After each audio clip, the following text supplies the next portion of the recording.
Devy Degens, we are back with another episode. My co-host is back from his vacation, Tom Harvey, and today we are talking, does the Heisman mean you're a Devy prospect? All that and much more on this episode of the Devy Degens.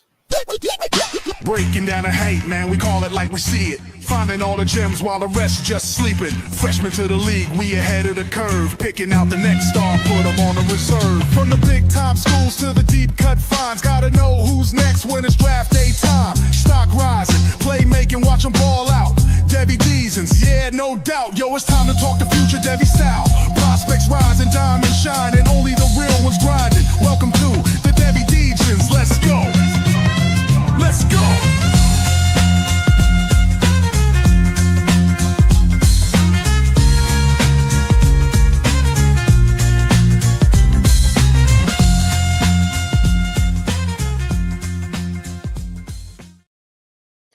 Prospects rising, only the real ones know who we're talking about. It was something like that. I missed the lyric up there. But Devy Degens, I am SC Romero, my co-host Tom Harvey. How are you doing today, Tom? Well, 4 letters, 1 word, Devy. There you go. 4 letters, 1 word. Devy. That's DEVY. And for those tuning in, don't forget, if you need this value on these Devy players, as our ranks have fluctuated multiple times this season, just based on performances, injuries, things like that, go check out the Dynasty Trade Calculator. Use promo code DEGEN, DEGEN, where we have tons of Devy rankings in there. You can figure out what can you get for, let's just say, throw someone out there, maybe Travis Kelce. You're like, all right, I need to get rid of Travis Kelce. What's his Devy value? Who can I get as a Devy asset for Travis Kelce? Who can I get for Malik Neighbors now that he's hurt? All those things, we have it in there for you to find the best value for your Devy players or your pro rosters to make sure you're building out the perfect roster for you. Now, Tom, as you know, before we get into our meat and potatoes of the show, we're going to talk about this weekend's past recap. Tell us some players that caught your eye this week. Oh, yeah, man. Let's start off with Winston Watkins, wide receiver for Ole Miss, freshman, 6'2", 185 pounds. He's been stepping up more and more lately. He went 4 catches for 111 yards over the weekend in their win. Bear Bachmeier and Chase Roberts over at BYU. Bachmeier went 22 of 35, 307, 2 touchdowns, another 49 on the ground and rushing touchdown. Chase Roberts, 8 catches, 128 yards, kind of seems to be the norm for him lately. And then Isaac Brown went off on Saturday, 14 carries, 205 yards. That's 14.6 yards per carry. That's pretty stout. That's pretty solid. Yeah, and then Denzel Boston, 10 catches, 153 yards. And then the combination of Justice Haynes and Jordan Marshall, 41 total carries, 262 yards, and 3 touchdowns between them. Wow. Both went over the century mark in their game. So great one there. They all had really good games. Yeah, I mean, Chase Roberts, as y'all know, I've been the Chase Roberts guy, the Chase Roberts stan. I mean, at this point, the way he's played, I don't. He's a day 2 prospect, I think, but I've been hoping that he's going to slide to me in the 3rd. I think I might need against the 2nd round to get him now, just the way he's been playing. JB, my guy, thanks for joining in. I appreciate you as always. It's going to be very interesting to see where Chase Roberts lands and what he does, because I like his value. I think he fits what the NFL is looking for at this day and age, and everything he can do. I mean, it's just very nice. He's a solid, fluid route runner. Bear Bachmeier, as a freshman quarterback, has really looked nice. It seems like the BYU system just gets the quarterbacks in good positions to make them succeed as well. Bear Bachmeier is the most recent of that after Retzlaff had to transfer out there. Isaac Brown, I know you and I aren't the biggest on him as far as Devy, but if you're in CFF, C2C, he's a great asset to have. He has that explosive home run ability. Denzel Boston continues to rise. If he hasn't risen for you, he will end up rising. This is a guy that I think is going to end up being the first round, potentially a first round wide receiver, definitely a first round rookie draft pick for you. Someone you should be targeting late in your first rounds there, because he's a solid asset to have as well. Justice Haynes, someone too. I mean, him and Jordan Marshall, it's nice to see Marshall get into that groove with him. Haynes has been dominant as well, but it's very good to see, because Haynes is possibly a first round rookie pick for our teams as well. Possibly a first round NFL draft pick. Yeah, the way he's been playing, for sure. So guys, I want to highlight Mark Fletcher came out over the century mark as well. 3 touchdowns. They were all goal line touchdowns, but still nice to see him just get in the end zone. I love that his stock is kind of going up. He may end up coming out this year to go out there and do something and see what he can do. He really has that explosive, could be that type of goal line, big brother type of back to just annoy him. Put him somewhere where with Jamar Gibbs, let go of Monty. I know they probably wouldn't, but that ideal situation of either Jamar Gibbs to Mark Fletcher's Thunder there as well. Ryan Wingo, no touchdowns, but 5 receptions, 184 yards. This is the game that we thought Ryan Wingo would be having every single week. He has it. This was his breakout game, led his season with 12 targets, led his season with 184 yards, 5 receptions. He's had that already, but still nice to see him kind of get there. I think he had like 120 yards after the catch or something like that as well. Still having a real hard time separating.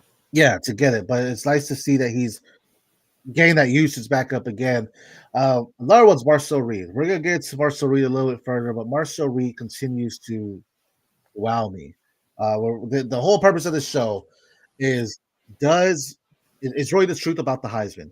Does a Heisman winner mean they're a Devy prospect? We're going to dive into our top 5 Heisman candidates right now, but then we're going to take a deeper look. We're going to go 20 years back to talk about some different Heisman and what it meant for Devy at that time for them. And if you really bought into it, like right now, let's just start it. Let's go with your top 5 because the first guy in there is really so to really talk about. The first 2 guys we both have here.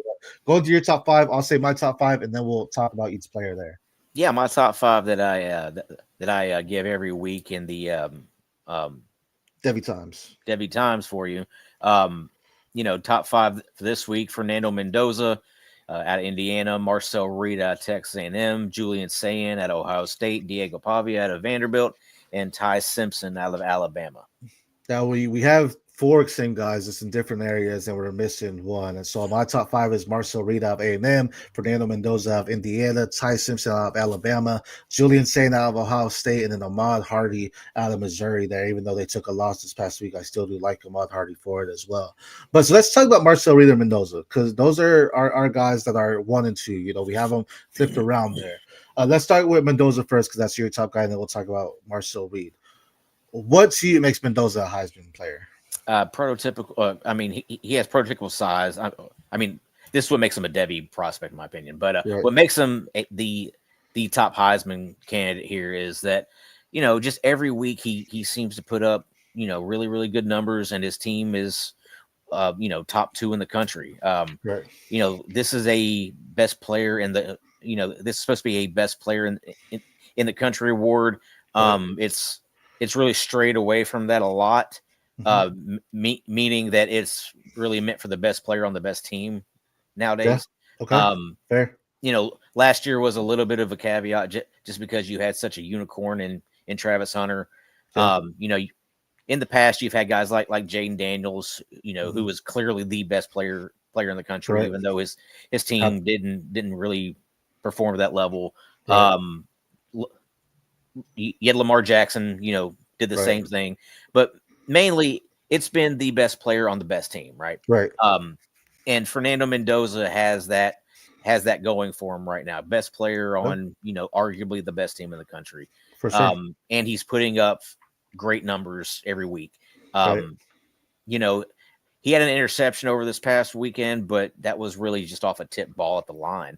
Got tipped at the line of scrimmage and batted up in the air and picked off. But other than that, 3 more touchdowns. Just another guy that, he's really come out of nowhere. 100%. People knew who he was coming out of Cal, but it wasn't like, everybody expected this type of season for him. Right. And he's put it together. And him and Marcel Reed, I believe, are the top 2 candidates for the Heisman right now. Yeah, I mean, speaking of that, we knew about him at Cal, him transferring to Indiana. I wouldn't say he was our Devy radars. We knew about him. We knew he had a strong arm. He has prototypical size. He's like 6'5", 6'4", 230, around that weight there for him. And Fernando Mendoza as well. It's really paving the way. He's making it seem great. And if we're talking about assets for Devy, I don't feel like any of their guys, maybe Surratt, is like one of our top 50 guys in Devy right now. So he's making it happen without weapons that other teams have, and he's making it look good. The defense is coming together well as well, but he's making it happen. Again, that strong arm, he's pocket awareness, he's avoiding simple mistakes that you see some of these other quarterbacks do. He plays with a high IQ of the game and understanding where he needs to deliver the ball at each layer of the field for his wide receivers. He's a quarterback that can elevate his wide receivers. So I He's do like surprisingly that. mobile too. Right, he does have some mobility too as well. Now, before I ask the question on Fernando, let's go to Marcel Reed, because you say best player in the country, best team in the country. I may argue A&M might be as well. They have a solid defense. They're guys, they have playmakers. Ruben Owens is really coming into his own as a running back. You can talk about Mario Craver, Casey Concepcion, but Marcel Reed has really been the energy for this team. His speed, his way to attack the field is dangerous, almost like a Johnny Manziel did back in the day. Like just his way to get out of the pocket, make those big plays. He's throwing from different angles. 17 touchdowns on the season to only 6 interceptions, 6 touchdowns through rushing as well. Just under 2,000 passing yards so far. And he just had a big win. I say big. LSU, they're falling off. They just got rid of their coach. But still LSU at night. It was still Death Valley at night. So exactly. And I feel beginning of the season, we were talking about LSU as the best defense in the country, and they still had some of those players on the field. They destroyed them 49-25. Isn't something that you see happen at LSU all the time. That's a big win. Like you said, in Death Valley too. Had it been A&M, we may have pushed it off a little bit, but it was at LSU. I've been to this stadium. This is a crazy, loud stadium. You can be 2 blocks away, 3 blocks away, 4 blocks away, and your feet are rumbling because the ground is shaking with how loud it is. LSU is not an easy place to play in, and they went out there and they dominated. It wasn't even a 3-point game. They dominated that game there as well. So for that to happen, it was really – that was a big testament win to me. They still have some big games here. Indiana still has some games coming up as well. Both those are very close in the battle, I think. But now we're gonna pave the way, because last year we were talking about Marcel Reed as one of our Devy prospects. We were talking about Mendoza as one of our Devy prospects. So does this 1 year of superiority, of superiorness, I don't know if that's even a word, does this 1 year make them like a top Devy prospect, or do you still have some like, hold on, I need to push the brakes on these guys as well? Well, for Mendoza, I would say so. I mean, he's going to have the draft capital to kind of support that. Okay. Marcel Reed, I would argue no, just because he's not a high level prospect.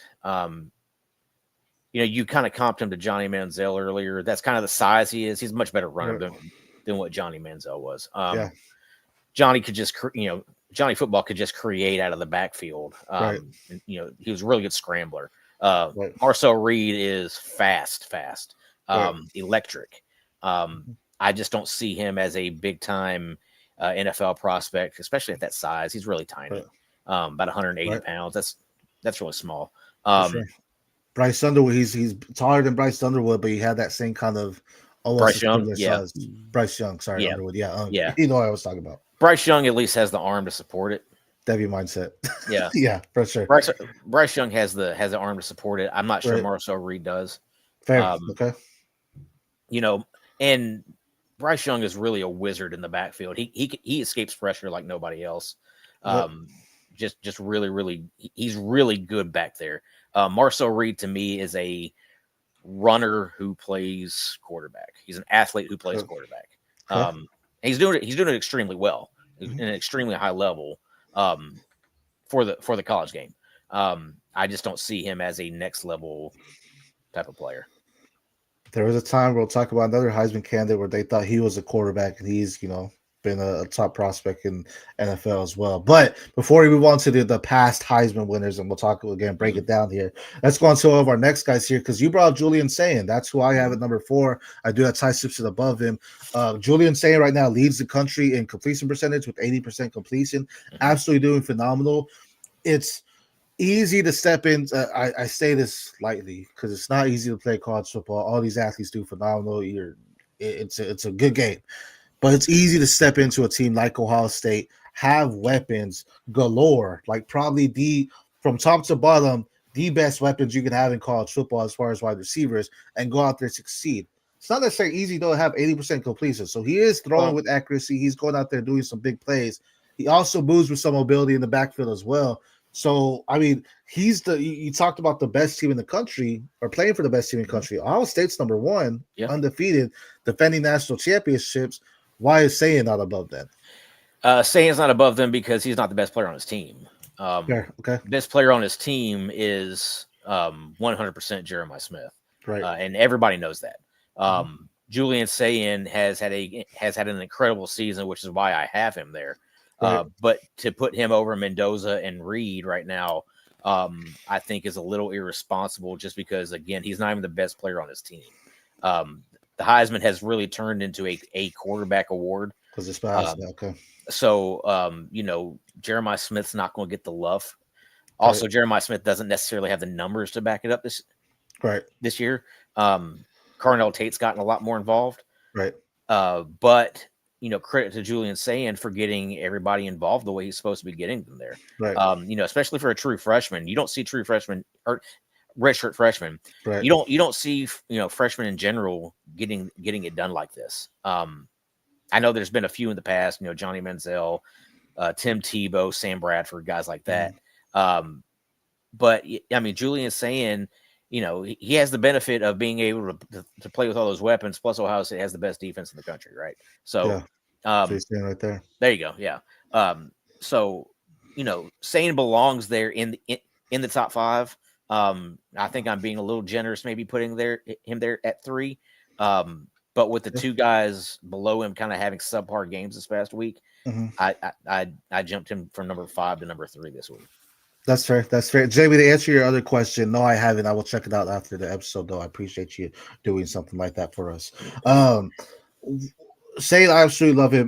Let's move on to your next guy that you said had subpar week, because he's someone that, we're talking about players that really elevate their teams and make it really good.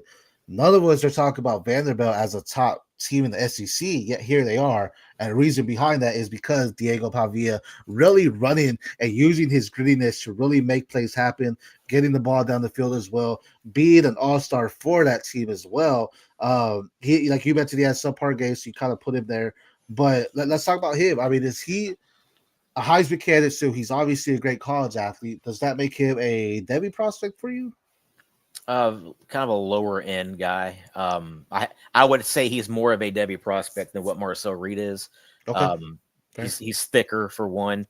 Yeah. And I think he plays kind of more of that gritty, that kind of gritty style that, to me, he kind of reminds me a little bit of like a Baker Mayfield, kind of similar size. He may be a little shorter than Baker, but, stocky, kind of, stocky guy who is mobile, can run. And really just plays with a lot of grit. He doesn't have the arm Baker has, but he kind of plays that kind of similar style football. They have a big matchup that we'll talk about later on in this episode as we go over our games to watch. But Pavia is absolutely phenomenal. I do agree with him. To be honest, if they end up winning out, there could be an argument for Pavia to be the Heisman just because of what it is to Vanderbilt, right? Yeah, so I have him there. I mean, he's the engine that runs that team. Right. So, I mean, a team that, what are they, 6-1, 7-1 at this point? And 7-1. He's the reason for that. Right. Absolutely doing phenomenal there. Let's talk about your 5, because this is my 3 here in Ty Simpson, though, because another guy that before the season started, we talked about Austin Mack. We talked about Keelan Russell's being the better prospects than what Ty Simpson is. Ty Simpson is an older guy, has been in the college system for a little bit. He hasn't really showed it, but yet now he's at Alabama. He's putting up some good numbers. He's looking nice. Alabama's looking good. They're still in playoff contention there. His game was mediocre this past week, though, but where's his reasoning for him being number 5 for you now? Yeah, I mean, he's leading Alabama. I mean, they've won 7 straight games. They're 7-1 now. That comeback the other day was pretty incredible. The last couple of minutes, the way they scored those points. Ty Simpson didn't have a great game. Still threw for 250 yards. Right. But to watch the game, he didn't have a great game. But his season has been incredible, which is why he's in my top 5. And as far as being a Devy prospect, he's going to have the capital. He's going to have the draft capital. Right. So you have to take him seriously as a Devy prospect. You sure. have to understand where these guys are going to be drafted by the NFL. So yeah, I mean, I would definitely say he is a high end Devy prospect at this point. Fair. When it comes to these quarterbacks, can we take, Ty Simpson leading Alabama to a 7-1 record right now and being a team that's potentially going to be a playoff contender, definitely make a noise in the playoffs there. It could be possible that he rises up to a top 10 pick based on how they perform and what he's doing. Again, someone that we weren't even having on the ranks there before, but now he's doing it. So definitely great to see. Ty Simpson's showing great football IQ. He's showing that he knows how to play quarterback. Yeah. Before this season, a lot of what we saw from him was very underwhelming. But now that he has the job, he's doing it really well. Right. So I mean, he's showing that he knows how to play the game. It's not easy to win in the SEC, right? That's and right. the first game they lost was his opening week, and he said, "All right, I need to go back to the film. I need to go back to my playbook. I need to make sure I just recollect myself and come back and dominate." And that's exactly what he's been doing. Again, another team that has solid weapons, but it really has been Ty Simpson driving it. Like at this point, I don't know if Mac or Keelan Russell will be doing what Ty Simpson's doing for him, right? I mean, to me, it's been Ty Simpson and Jeremy Bernard running that entire offense. Right. Now, my last guy, because like I said, I had Simpson 3, Sayin 4. Ahmad Hardy, a guy that, even with 3 weeks with under 100 yards, he is still second in the nation, first in the FBS with total rushing yards. Absolutely dominant. He's, pulling a solid one. And really what he's doing, it's what we saw at a lesser level when he was at Louisiana Monroe. He's going out there and being a bully type of running back, really what you like to see, that pure type of runner. NFL might be kind of transitioning away from that, being a committee.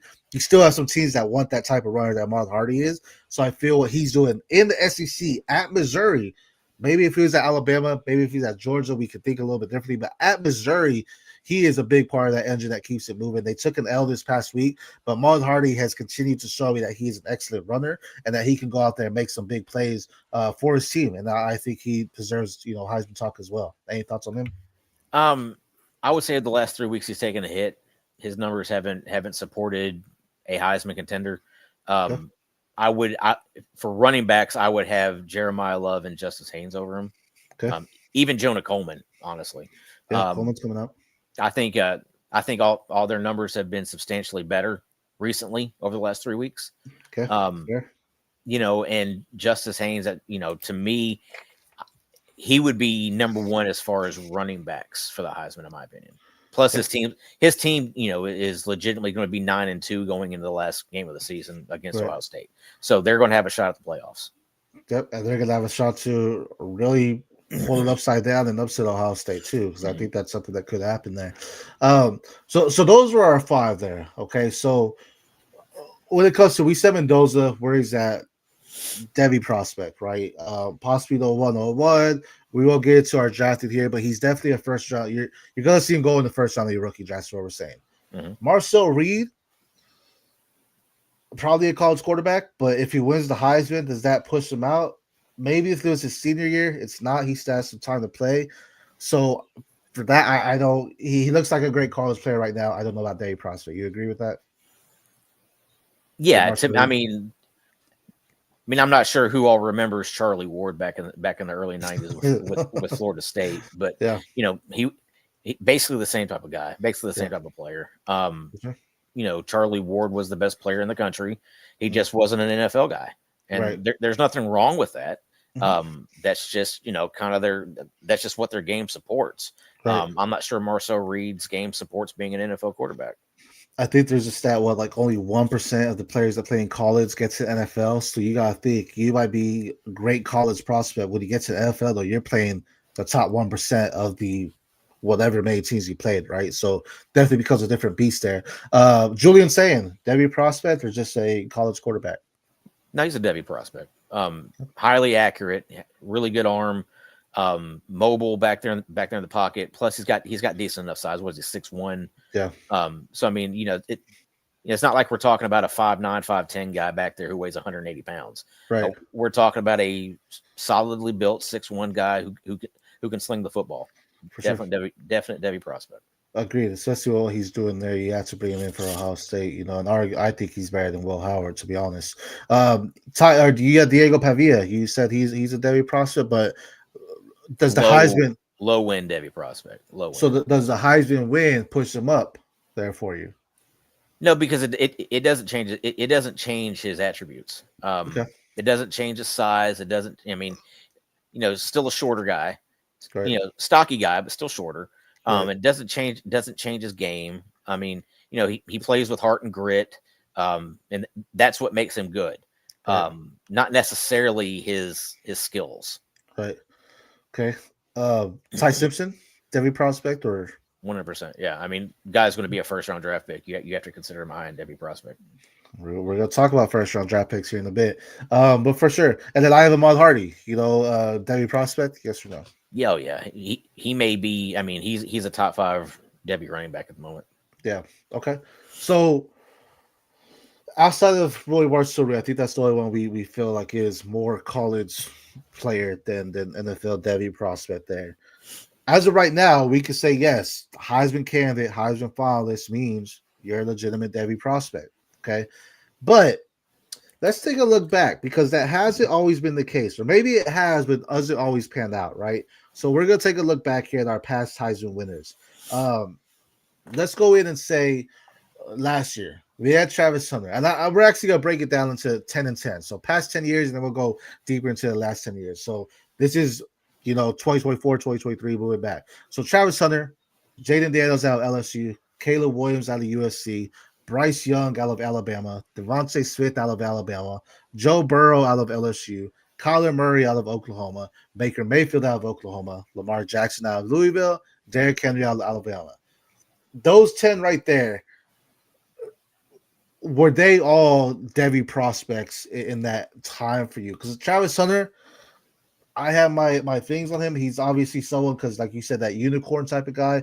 I was curious on what he's really going to do at that next level as far as what they're going to be using him as. I know he's playing somewhat of both snaps there, but the Devy prospect still there's time to tell because he's not putting up the numbers as a top wide receiver has, but he's still doing good, right? He's still playing well, right? Still playing well. So we say that's good.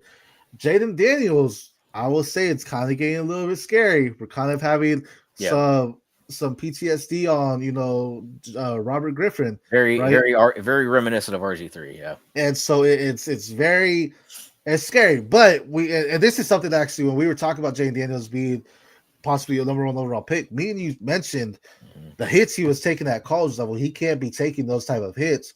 There are some times where he's still taking those. He's gotten better, but there are times he's still taking big hits. Well, he's a great talent, but we've said for the last year and a half that, with the type of hits he takes, he's going to have to protect himself better, or else he's going to be hurt a lot. And that's what's happened this season. He's been hurt quite a bit. And when we're saying Devy prospects, we mean our fantasy prospects, right? Not NFL tech. Some guys are great in the NFL, but they mean they're anything for your fantasy team. They're just great actual members of the NFL there. Caleb Williams, he's getting it together, hasn't been coaching Ben Johnson, but it is looking like, okay, we're seeing this guy be a top quarterback. So yeah, just wait till season 2 of Ben Johnson being his coach. Right. I mean, that's where you're really going to see him take off, I think. I mean, Caleb Williams is supremely talented. So would it be safe to say for these Heisman Devy prospects, don't push them out after one season in the right? NFL, yeah. Oh, right? yeah. Give them a little bit. Okay. I mean, you go back and you look at some of these guys. It's like they have their time after 1 year. They have their. I mean, rookies don't automatically hit. Yeah. But Heisman, you're thinking about, okay, you need a hit. Or you would hope they hit faster than other ones. And Caleb Williams had a good freshman or rookie year anyway, so it wasn't horrible. But you hope they hit faster than what your other guys win because they showed it in college as well. Yeah, I mean, I would say that the next guy we're about to talk about has had the worst start to a career of all these 10 that we're talking about, and even he has really turned it around.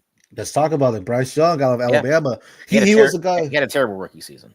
Yeah, and he was also someone that he won the Heisman. This is, again, with the Saban era where it was definitely talent around him that makes him look good. He's still a good quarterback, don't get me wrong, but big part of him was being undersized, right? Mm-hmm. If he was 6'4", 6'5", or maybe 6'3", like Lamar Jackson, 220, we'd be talking about a whole different game. But he's not. He's a little bit undersized. He's more of your Kyler Murray, where Murray's good too, but he's doing enough to keep the job, but he's not doing enough to say, all right, this is a top guy in NFL, right? It's not to be Yeah. relevant.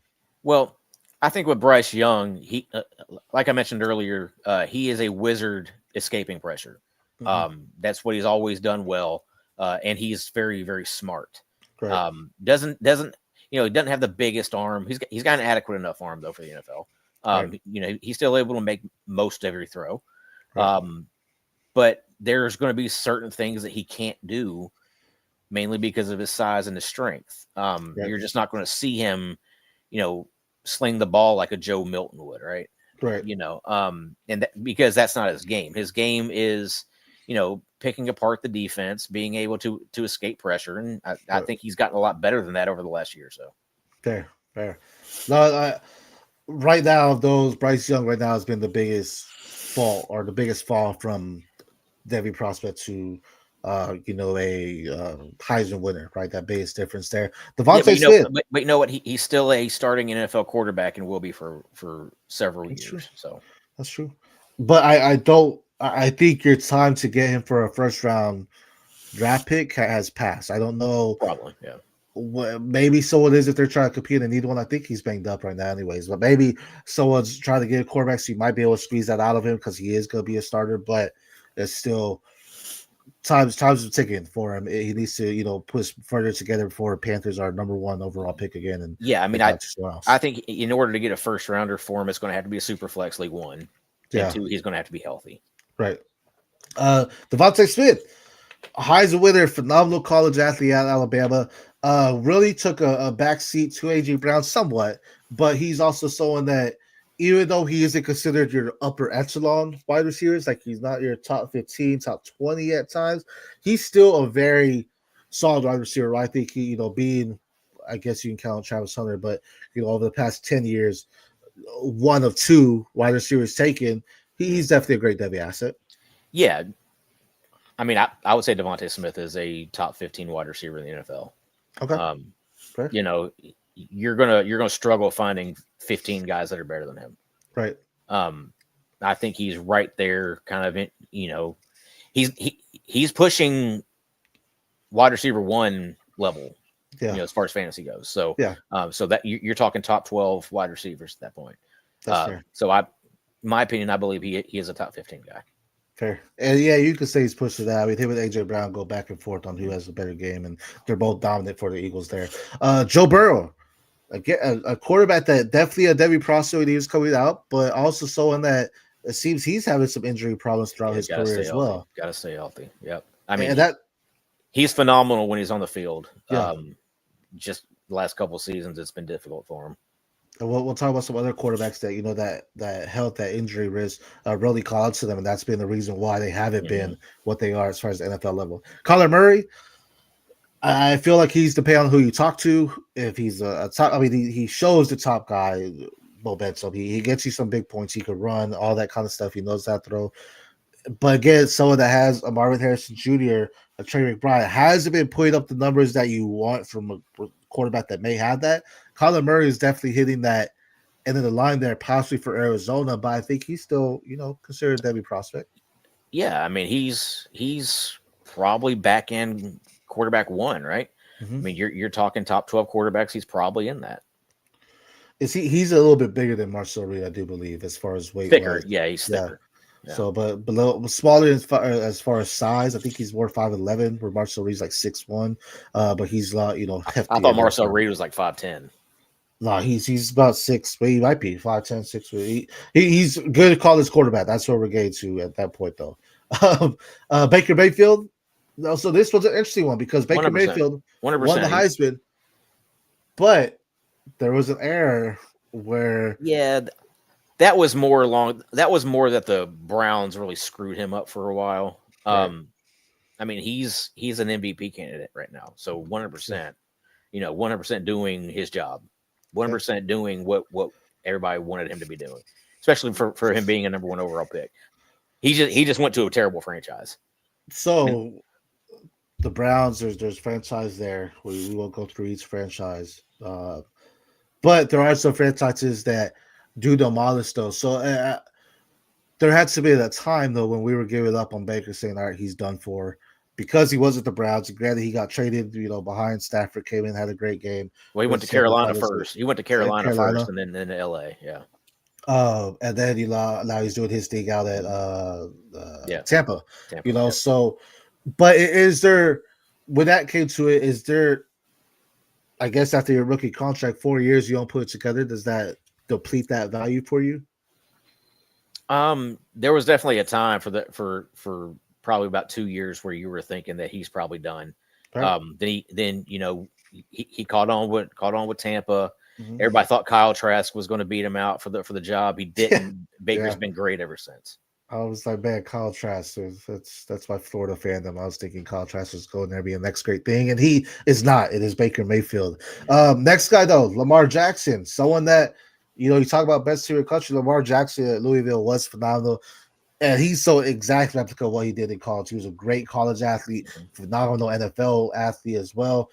Someone that at that time, last pick of the draft, 32 for the Ravens.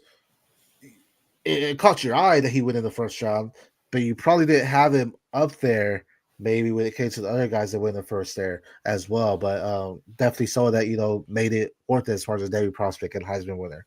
Yeah, I mean, I can't really remember what that draft looked like, but I would say Lamar Jackson beat the stigma that he was just a athlete playing quarterback. Right. He's got really good pocket presence. He's a really good passer. Mm-hmm. He's shown good accuracy. He's got a big arm. Right. He's just also an extremely gifted runner. Right. So people mistake him, saying, "Oh, he's just an athlete playing quarterback." No, he's a quarterback who's also a great athlete. Right. He's definitely through.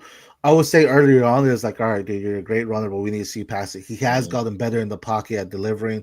Maybe that's because they're actually getting him some weapons with, Mark Andrews, Zay Flowers, actually getting him some solid wide receivers in this time of his career as well. And then Derrick Henry, I mean, there much to say about Derrick Henry. This guy is absolutely potentially the RB, the best RB that ever played the game, just on how he's doing it with his age. He's played phenomenal.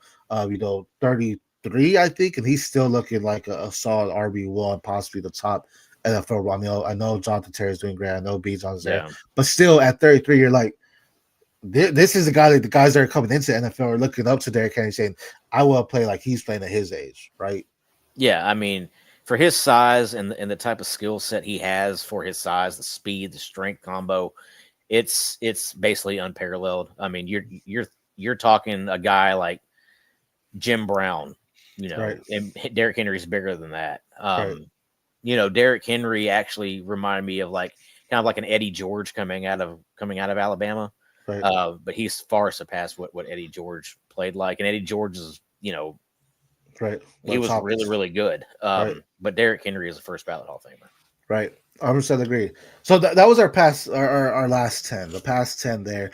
I would say all those panned out pretty well to say, all right, if we were talking about does the Heisman mean Devy prospect, you're looking at these guys and you're saying, yeah, it does. Like it kind of almost guarantees you a top prospect. The outlier here is, Bryce Young, right? I think everyone else, Hunter yet to see, Daniel, top prospect.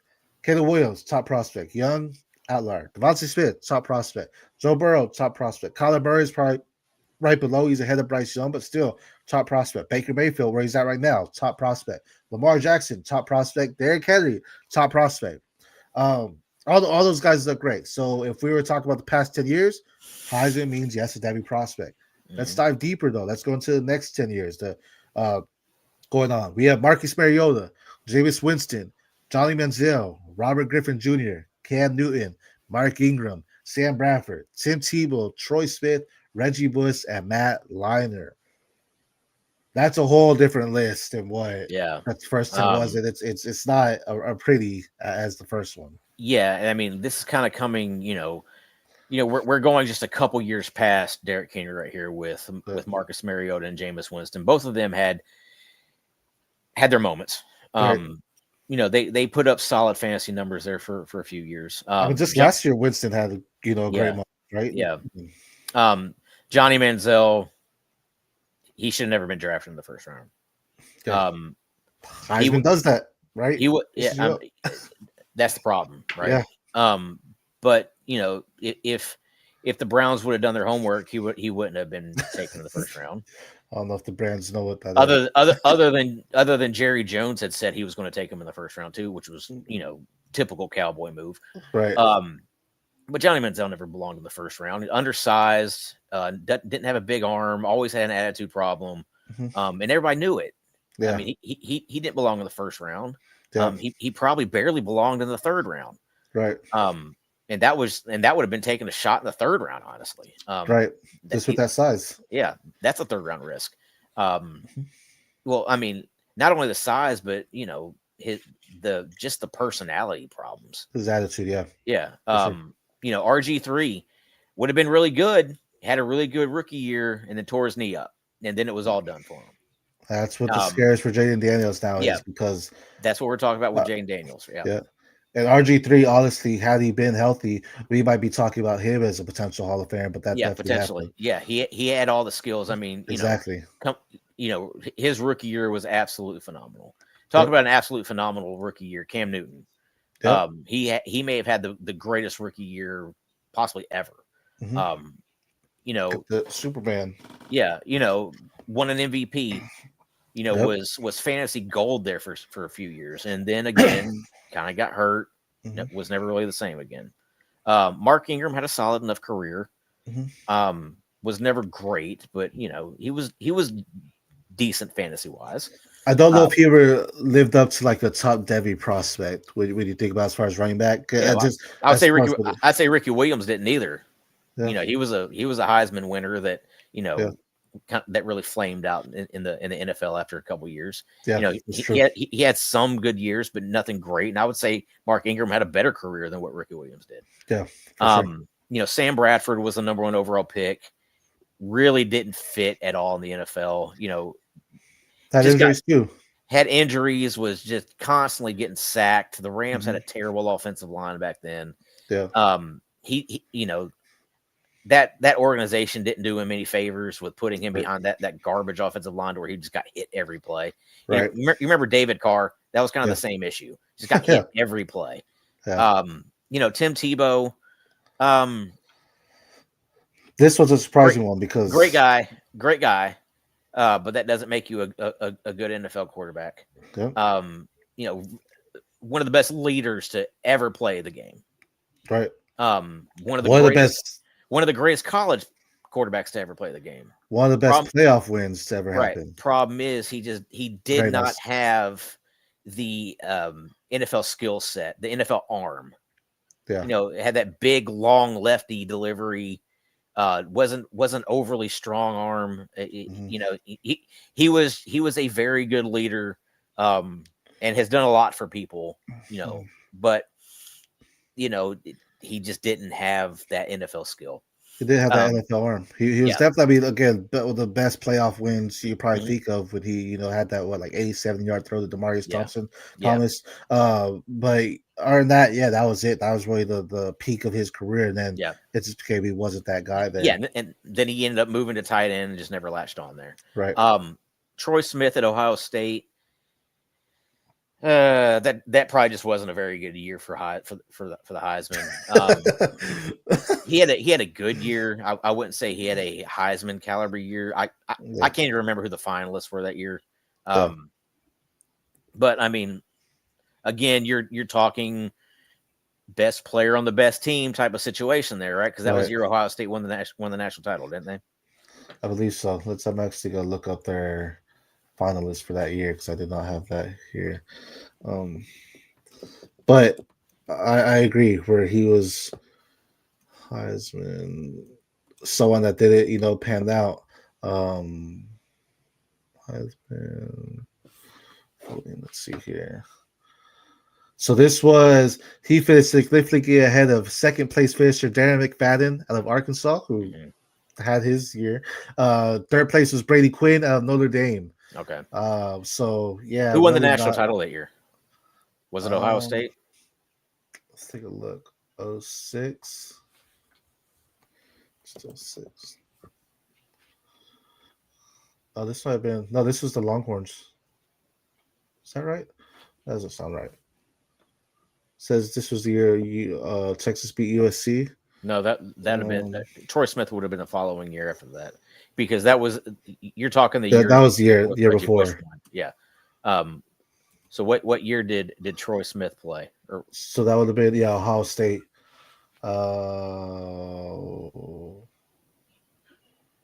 Ohio State beat.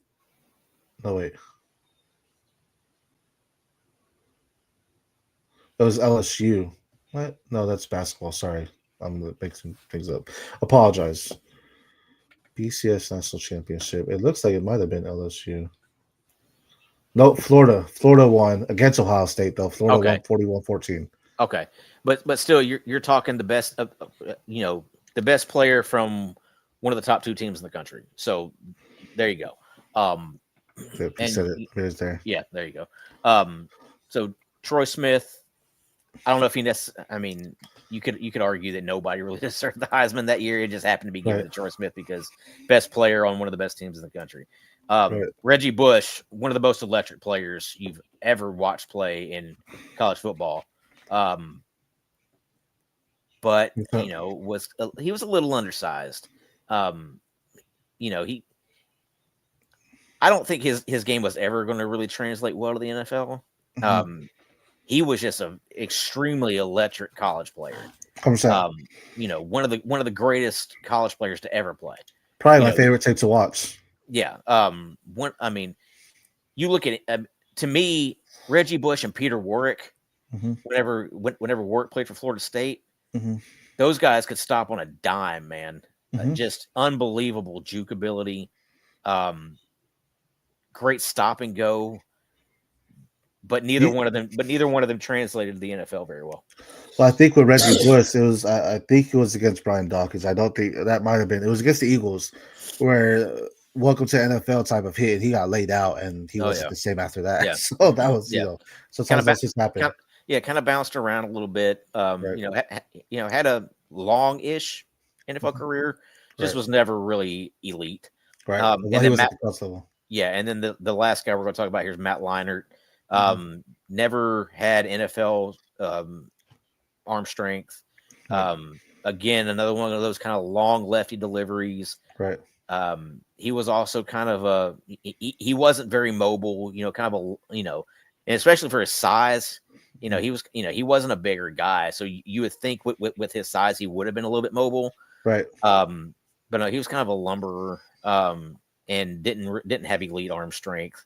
I didn't think that was ever going to work out either. Mhm.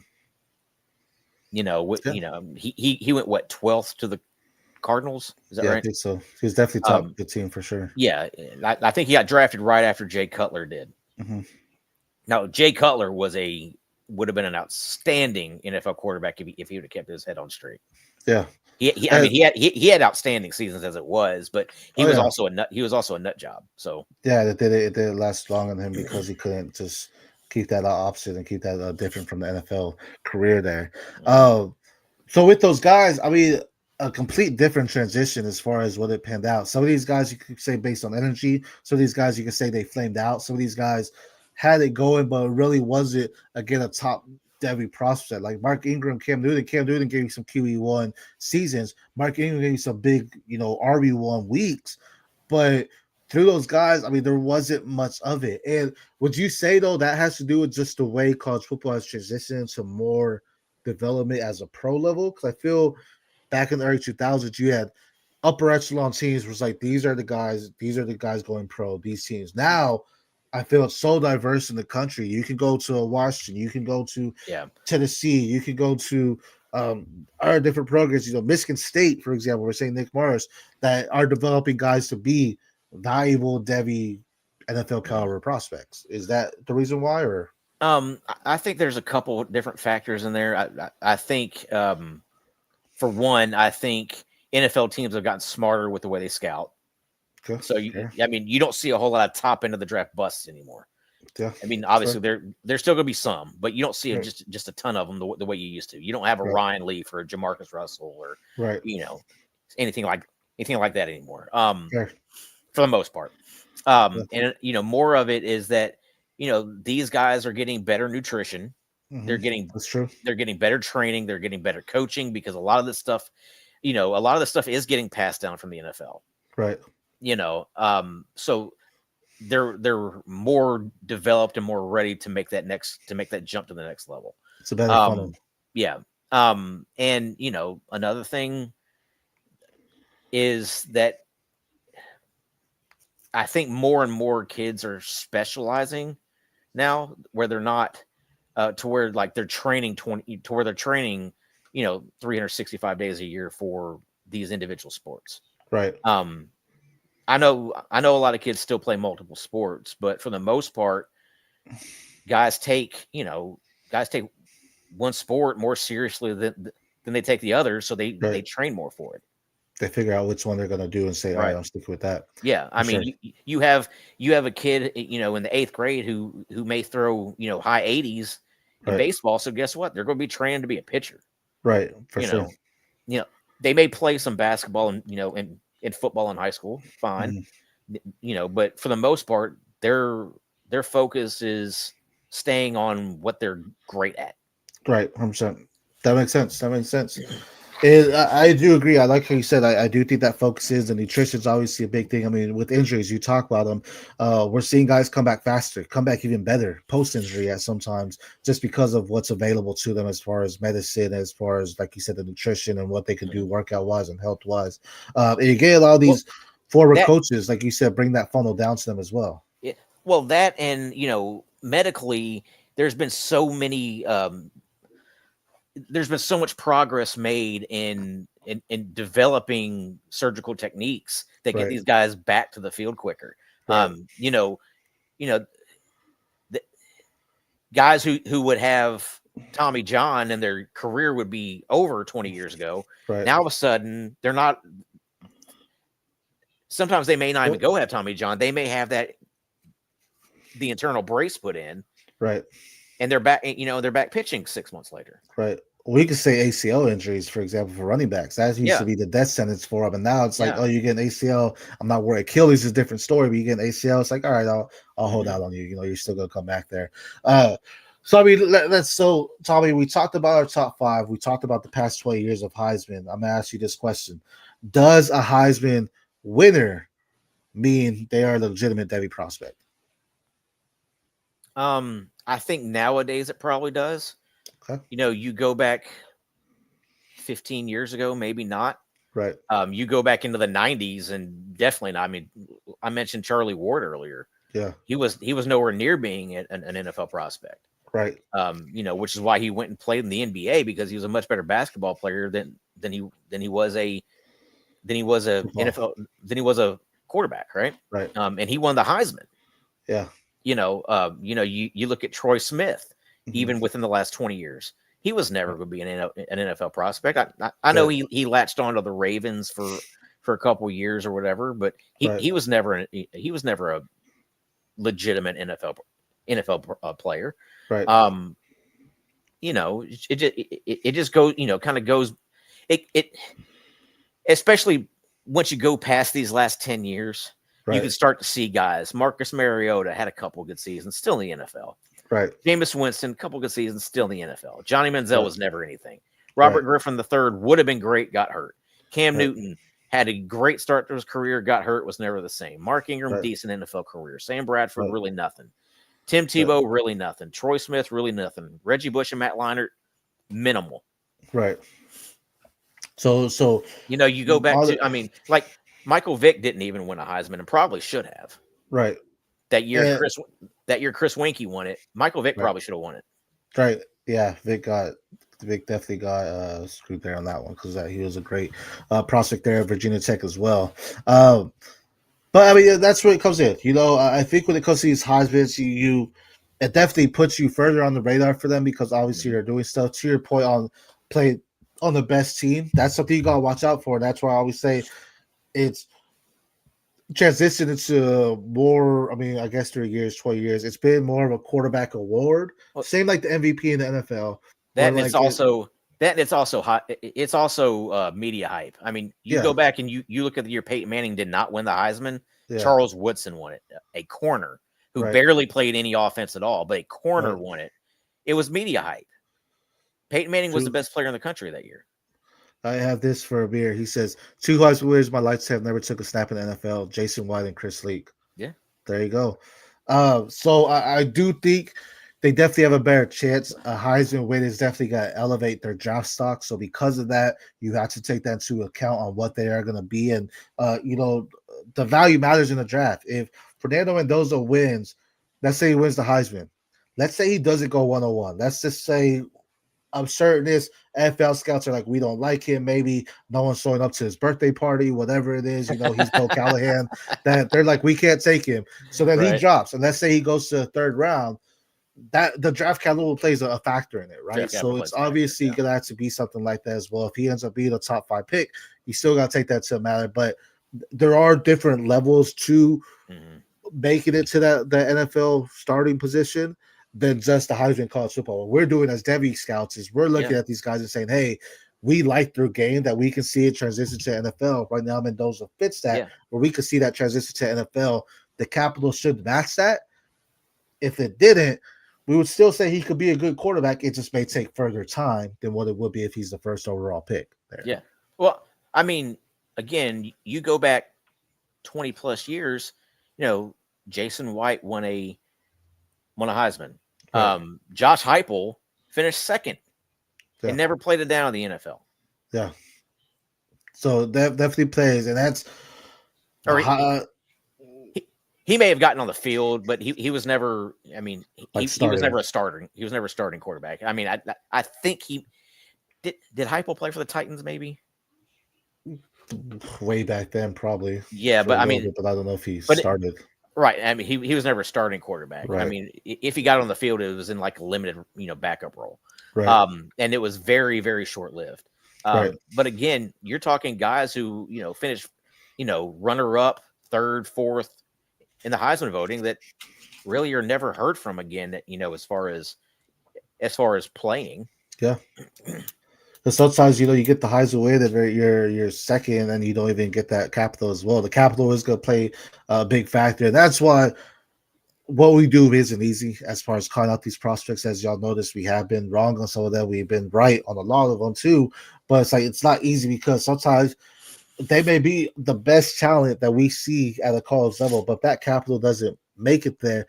It becomes a harder grind for them to be relevant in the NFL. We're not getting Brock Purdy's left and right, more so than what we are, when Tom Brady was drafted. We're getting a lot more of those late rounders coming out and doing some great things, but it's definitely been, a growth in that, but it plays a factor. Didn't Ty Detmer win the Heisman back in the 90s for BYU? Yeah, I think he did. So, and Ty Detmer was never anything in the NFL. I mean, Heath Schuler finished the runner-up and, was the number 2 overall draft pick and got beat out by Gus Frerotte with the Redskins. So, Eric Crouch, Ricky Williams, Charles Wilson, Eddie George, Eric Desmond Crouch, Howard, Detmer. Yep. What was the quarterback for Nebraska? Tommy Frazier. Tommy Frazier won one, didn't he? No, I don't see Frazier. Okay, Frazier may not have won, but he finished pretty high on the list. Just another guy who has never. I mean, that's just kind of the way it was back in the 90s. You didn't. Right. I mean, some guys made it, some guys didn't. Right. And NFL is definitely different. You have more advances in today's NFL, a lot faster, a lot more. You have guys that are physical back then that really made it. But that's where it goes in. With our topic on the Heisman winners, there is a Heisman winner definitely elevates your Devy stock. And that's something you do have to pay attention for, because chances are if they win the Heisman, you're probably considering them as a top pick because they're going to be a top pick in the NFL. And that's where that value does come in there. Let me ask you this. Are there guys you would take ahead of Mendoza if he wins the Heisman, though, in your rookie draft? You don't have to say who. I'm just curious if there is. Or is he the 101? In a superflex, not single QB. I mean, it depends on draft cap. Well, it depends on draft capital, for some of these guys. Okay. I really like Sawyer Robertson. I know a lot of NFL scouts like Sawyer Robertson also, but that doesn't mean he's necessarily going to get the great draft capital that Fernando Mendoza gets. So It really depends. It also depends on landing spot. If they're going to go somewhere where they're going to be somebody's backup for 3 years, then it really affects it. Right. Well, that's why you gotta stay tuned to the Devy Degens. So when that time comes, we're talking to you about those draft capital and the Devy pricks and what we're taking as far as first round rookies as well. But let's go into our games of the week. Here we have some big games happening. Starting with your Tennessee, the number 14, played as you mentioned an eliminator game against Oklahoma, number 18. Thoughts on this game? What does Tennessee need to do to win? Yeah, this is kneeling at night. They're going dark mode uniform, so they're wearing all black. And this is a big game. This is a playoff eliminator matchup. John Mateer versus Joey Aguilar. And honestly, it really depends on if Tennessee can stop John Mateer from running the ball. Honestly, right? I mean, Tennessee's defense has not been good this year. Their offense is elite, but their defense has been porous. Right. And it's kind of the opposite for Oklahoma. Their defense has been elite, but their offense hasn't been very good. So, right. What gives in this game? Right. It'll be a big one, big matchup for Tennessee at home to really push themselves up and possibly hit into that top 12 to end up being, a playoff team there as well. But then we're going to talk about another team that could possibly drop out the playoffs. Vanderbilt, number 9 versus Texas, number 20. Vanderbilt has a lot more to lose. They're going to Austin to play in UT. If they lose this match, they're definitely out. Texas loses. It's just like, okay, Texas lost another one. Well, here, if Vanderbilt loses this game, they're not necessarily out. It would only be their second loss, and they could potentially – I mean, if Tennessee and Vanderbilt both continue to win out, I mean, even if Vanderbilt loses on Saturday, if Vanderbilt loses on Saturday and then wins out from there and Tennessee continues to win out, that last game of the season in Neyland Stadium is going to be another playoff eliminator game. There you go. With Vanderbilt and Tennessee? Do what? With Vanderbilt and Tennessee? Last game? Okay. So we have some potentials there. And, Vanderbilt hosts, possibly, as you mentioned, Diego Pavia. We have Eli Stowers, top tight end prospect as well. The Big 12, you have Cincinnati, number 17, at Utah, number 24. I know you talked about Sorsby and what he's doing. Utah always has a stout defense, and they're someone that we've seen them upset a lot of teams in the past. Thoughts on this one? Another playoff eliminator game right here, in my opinion. I don't think a 2-loss Big 12 team is necessarily going to get in. It's possible, but not. I don't think it's necessarily likely. Mainly because you may have 3 or 4 10-2 teams. So this could potentially be a playoff eliminator. And Sorsby going against potentially Devin Dampier. Dampier didn't play this past week, but Bert Friedrich had a tremendous game. So I mean. But if you're looking at potentially Sorsby against Dampier, that's a heck of a matchup. Yeah, that'll be a nice one to watch too. We're getting deeper into as these teams, every win counts. Your time to lose was earlier. Now you have to continue to win. And it's basically win or go home at this point for every game of the season moving forward until the national championship against the playoffs. But let's talk about those were our games of the week. What about games to watch though? As we have some big fun games to watch here. Started with USC number 23 against Nebraska, who has taken some losses these past few weeks here as well. But what are your thoughts here? Nebraska needs to figure their offense out. It's looked pretty bad. I don't know why they're not getting Barney and Dane Key involved as much as what they need to, as much as what they should be.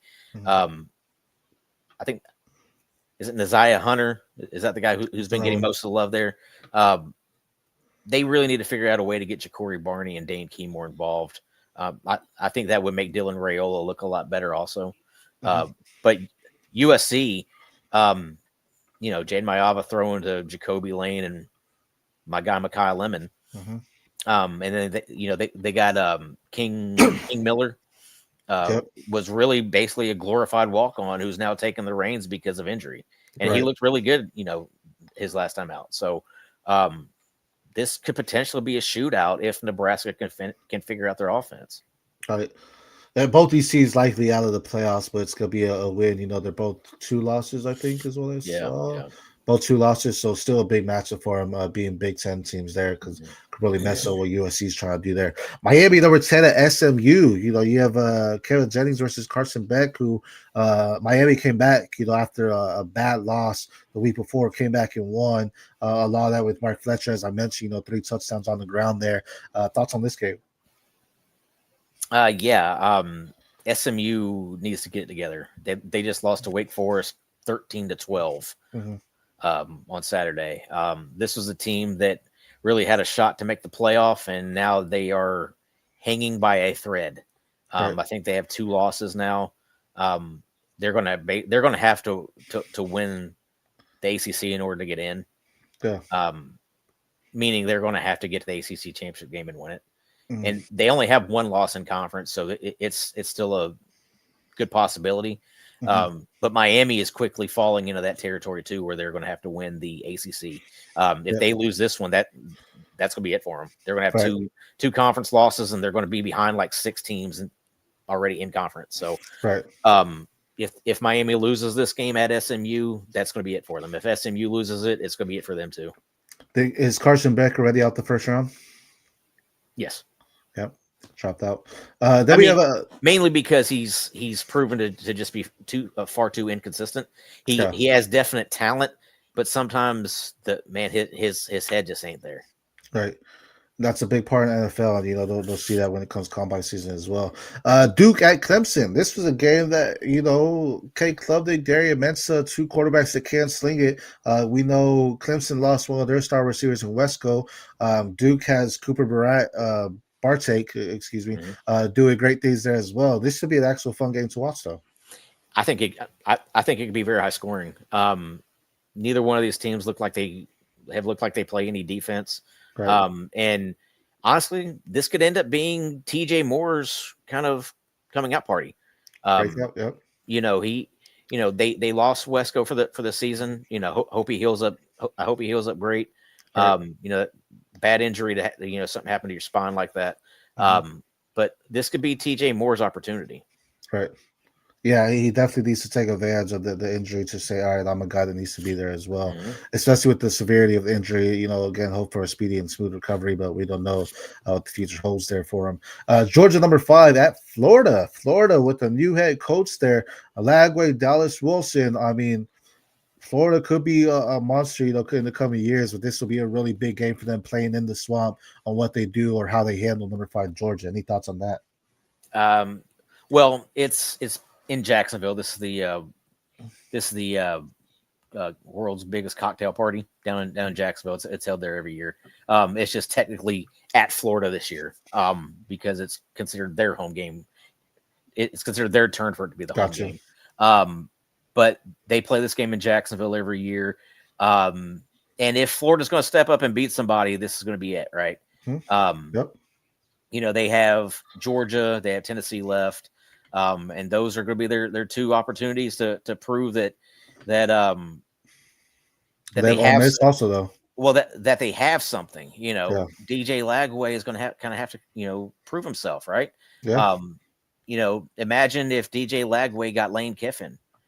Don't do that to me. He becomes a top end Devy prospect again, right? With a high end quarterback coach, right? So I honestly don't think that it's been Lagway's issue. I think it has been the way the offense has been ran with Napier, and they just fired. Right. They also just fire their offensive coordinator too. So I think this is a big game for Florida. If they lose this, if they get dominated in this game, not just lose, if they get dominated in this game, they may just check out for the rest of the season.